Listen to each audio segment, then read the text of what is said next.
이제 12일 앞으로 다가온 대선의 막판 핵심 변수로는 보수 진영의 후보 단일화가 꼽힙니다. 국민의힘 안팎에서는 단일화의 1차 마지노선으로 투표용지가 인쇄되기 전날인 모레까지를 꼽아왔는데요.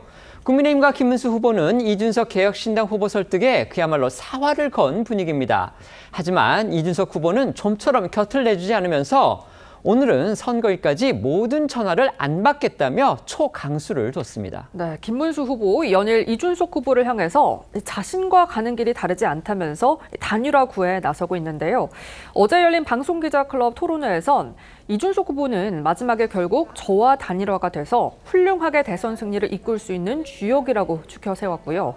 100% 국민 여론조사 방식으로 단일화할 생각도 있느냐라는 기자들의 질문에 이 모든 가능성을 열어놓겠다며 이 후보가 좋아하는 방법을 많이 배려해 추진하겠다라고 했습니다.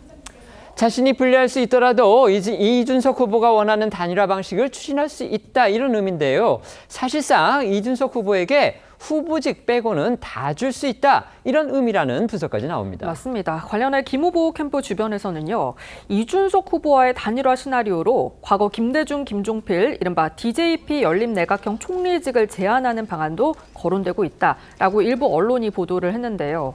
지난 1997년 대선을 40여일 앞두고 당시 김대중 후보가 김종필 후보에게 내각제 개헌을 약속하고 책임 총리를 맡기기로 하면서 단일화를 성사시켜서 결국 대선에서 이긴 사례를 언급한 겁니다.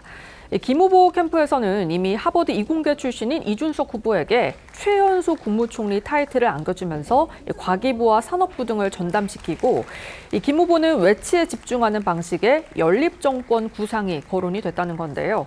다만 김 후보가 이걸 정식 추인했는지 이 후보 측에게 어떤 형식으로든 전달이 된 건지 등은 확인되지 않고 있습니다.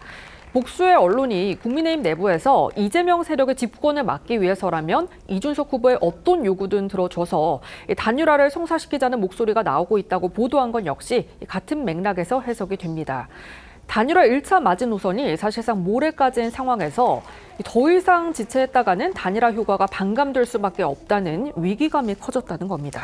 아무래도 본투표용지가 인쇄된 뒤에 단일화가 성사가 되면 이 단일화로 물러난 후보 옆에 별도로 이제 사퇴 표시가 되지를 않습니다. 결국 표가 분산될 우려가 클 수밖에 없는 거죠.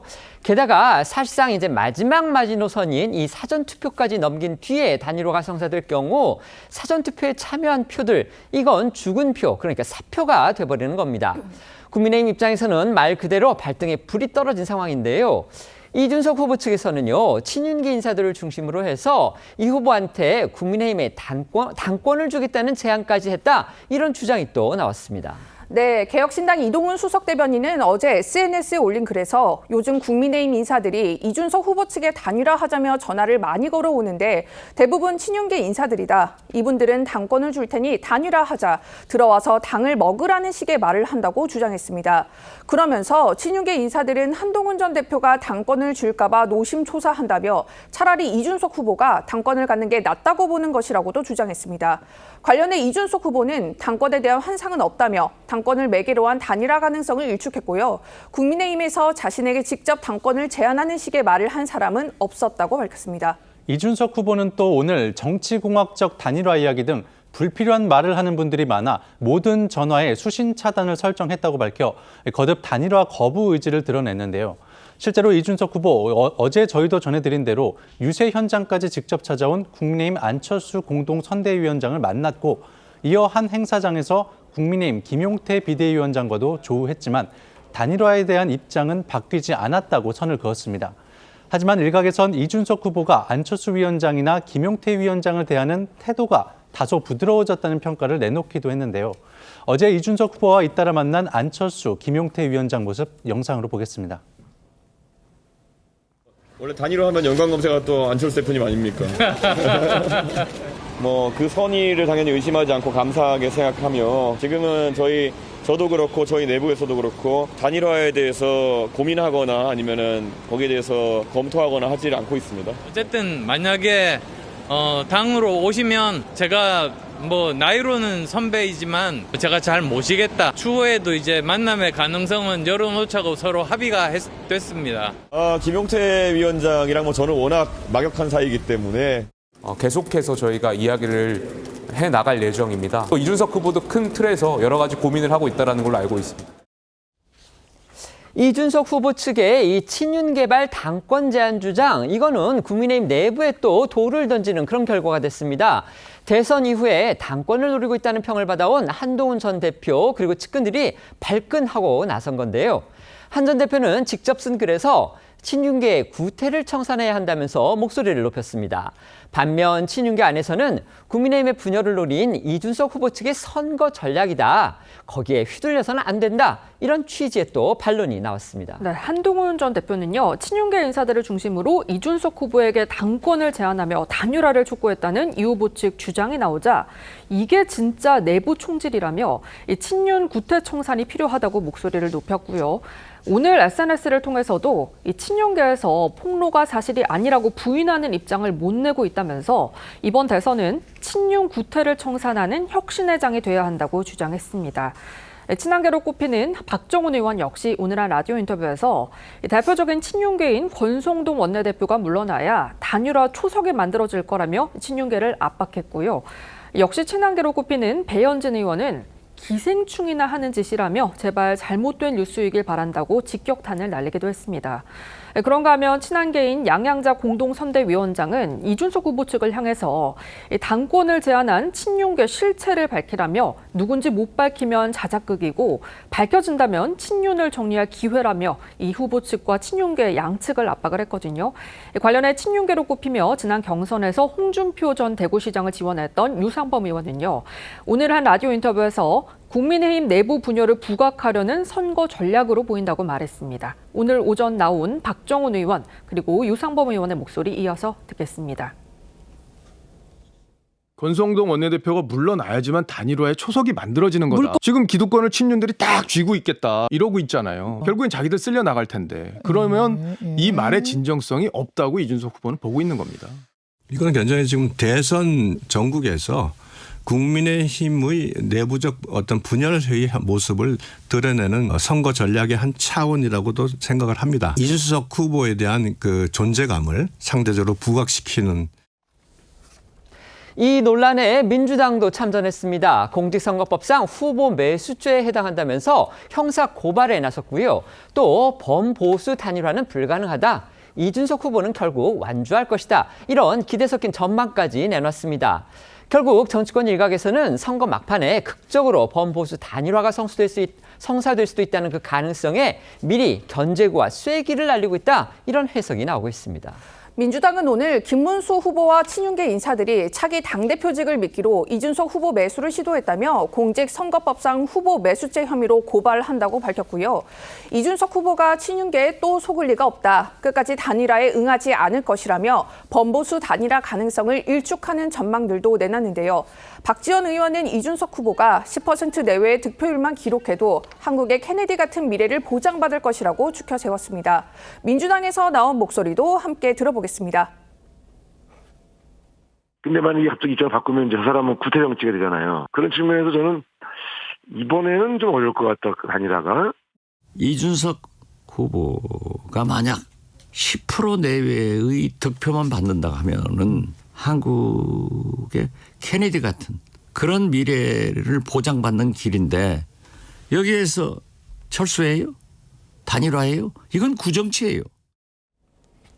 앞서도 짚어드린 대로요. 범보수 단일화의 1차 마지노선 결국 투표용지가 인쇄되기 전날인 모레까지로 지금 예상이 되고요. 이것이 불발이 된다면 이제 다음으로는 사전투표 전날인 오는 28일까지가 또 2차 마지노선으로 그렇게 또 설정돼 있습니다. 결국 일주일도 채 남지 않은 상황에서 이렇게 시일이 촉박한데 결국 다자대결 구도보다는 범보수 후보 간의 단일화를 통해서 이재명 후보하고 1대1로 맞붙을 경우에 좀 더 해볼 만한 승부가 될지, 또 그렇게 된다면 김문수, 이준석 후보 가운데 누가 더 이길 가능성이 있는지 등 이 여론조사의 흐름이 최종 변수가 될 것이라는 분석이 나오고 있습니다. 오늘 나온 여론조사도 한번 살펴보겠습니다. 네, 에너지경제신문이 리얼미터에 의뢰해 그제와 어제 이틀간 대선 후보 지지도를 조사한 결과 이재명 후보는 48.1%, 김문수 후보는 38.6%, 이준석 후보는 9.4%를 기록했고요. 이재명 후보와 김문수 후보 간 가상 양자 대결 조사에선 이 후보가 50.3%, 김 후보가 43.5%를 기록했고 이재명 후보와 이준석 후보 간 가상 양자 대결 조사에선 이재명 후보가 49.5%, 이준석 후보가 37.7%로 각각 집계됐습니다. 이준석 후보 측에서 이런 주장을 내놨습니다. 지금 국민의힘의 친윤계원들이 후보 단일화를 위해서 이준석 후보한테, 그러니까 개혁신당의 이준석 후보한테 국민의힘의 다음 당권을 주겠다 이렇게 제안했다 이렇게 지금 주장을 하고 나선 겁니다. 그러니까 다른 사람도 아니고 국민의힘 내부에서 한동훈 전 대표 본인 또 한 전 대표의 측근들이 발끈하고 나서서 아까 저희가 영상으로 보여드렸듯이 라디오에 나와서 공개적으로 지금 권성동 원내대표의 사퇴까지 촉구하는 지금 그런 일까지 벌어졌습니다. 대선 투표 얼마 남지 않았는데 이게 지금 과연 바람직한 일인지 모르겠습니다. 어떻게 보십니까? 근데 당권을 넘겨주겠다는 것은 지금 누가 당권을 갖고 있어야 그게 이제 논리적으로 그렇죠. 성립할 수 있는 일이고 더더군다나 대선 이후에는 모든 것이 재편될 텐데 과연 뭐 당권을 넘겨주고 한다는 것이 그게 말이 되는 것인지 잘 모르겠고요. 친한계 저런 그 반응은 있을 수 있는 일이라고 생각합니다. 그러나 지금은 국가 역주행을 막고 대선 승리해야 된다는 그런 절박한 그 국민들의 염원, 그 대의 명분 따라가야 된다고 저는 생각하고요.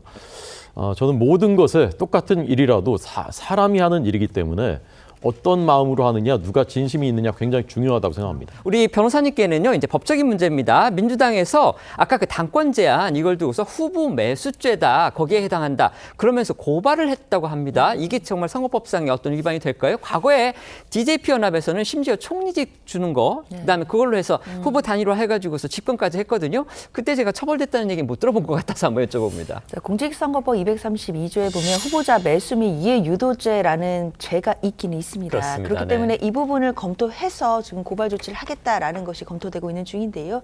특히나 이제 후보자를 사퇴하게 하고자 하는 목적으로 뭔가 이익이나 직을 제공하는 경우에는 또 성립되는 범죄가 되기 때문에 만약에 지금 개혁신당 대변인이 했던 폭로가 사실이다라고 한다면 사실상 공직선거법에 해당될 가능성이 있어 보이거든요. 그렇기 때문에 아마 고발 조치가 되면 수사기관에서 관련된 수사 상황을 좀 봐야 될 것 같고 특히 사실관계 여부, 대변인이 과연 어떤 제안을 받았다는 것인지 그리고 그런 구체적인 제안을 한 사람들이 어떤 사람들인지 이제 이런 부분들이 좀 더 확정이 된다라고 한다면 뭐 수사 과정 속에서 내용이 밝혀질 수 있을 것으로 보입니다. 알겠습니다. 저희가 뭐 역대 대선에서 여러 차례 단일화라는 게 있었습니다. 근데 그때마다 이제 단일화해서 안 된 그 상대 정파에서 선관위에 이거 위법 아니냐 이런 식으로 질의를 했었는데 선관위에서 결국 후보들 간의 정치적 합의는 선거법 위반은 아니다. 그런 식으로 이제 유권 해석을 내렸던 적이 있었고요. 그래서 그런 결과에 이번에도 해당이 되는지 아니면 지금 변호사님 말씀해 주신 대로 또 민주당 측 주장대로 이게 과연 후보 매수에까지 해당하느냐 이 부분은 정말 사법적인 기관에서 그다음에 수사 당국에서